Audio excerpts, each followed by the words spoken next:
एक गांव में एक छोटी सी झोंपड़ी थी। उसी झोंपड़ी में एक बूढ़ी माँ अकेली रहती थी। उसका इस दुनिया में कोई भी नहीं था। बहुत ज़्यादा गरीबी में उसका जीवन बीत रहा था।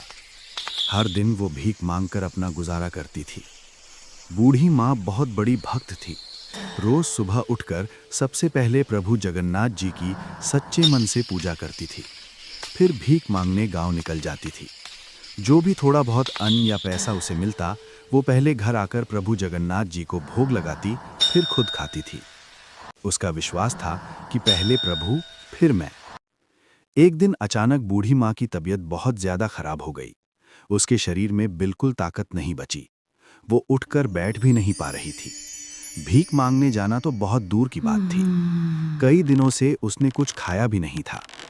कमजोरी और दर्द से तड़पते हुए उसने आंखें बंद कीं और मन ही मन प्रभु जगन्नाथ जी को याद किया। कांपती आवाज में बोली, हे प्रभु, अब तो बस आप ही सहारा हो। उसी रात एक वैद्य के वेश में एक दिव्य पुरुष उसकी झोंपड़ी में आए। उनके चेहरे पर अद्भुत तेज था। उन्होंने बूढ़ी माँ से बड़े प्रेम से बात की, उसकी नाड़ी देखी और जड़ी बूटियों से दवा बनाई। फिर उसे दवा दी और कहा, माँ, सब ठीक होगा। डरो मैं मत आपके माँ, साथ हूँ। तुम ठीक हो सब जाओगी। साथ।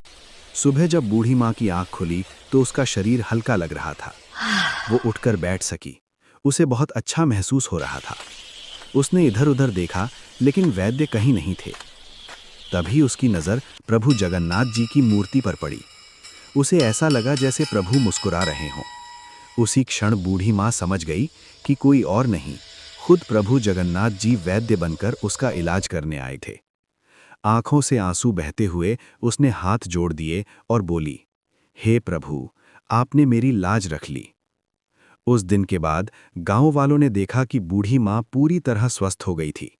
उसकी भक्ति और विश्वास की कहानी पूरे गांव में फैल गई।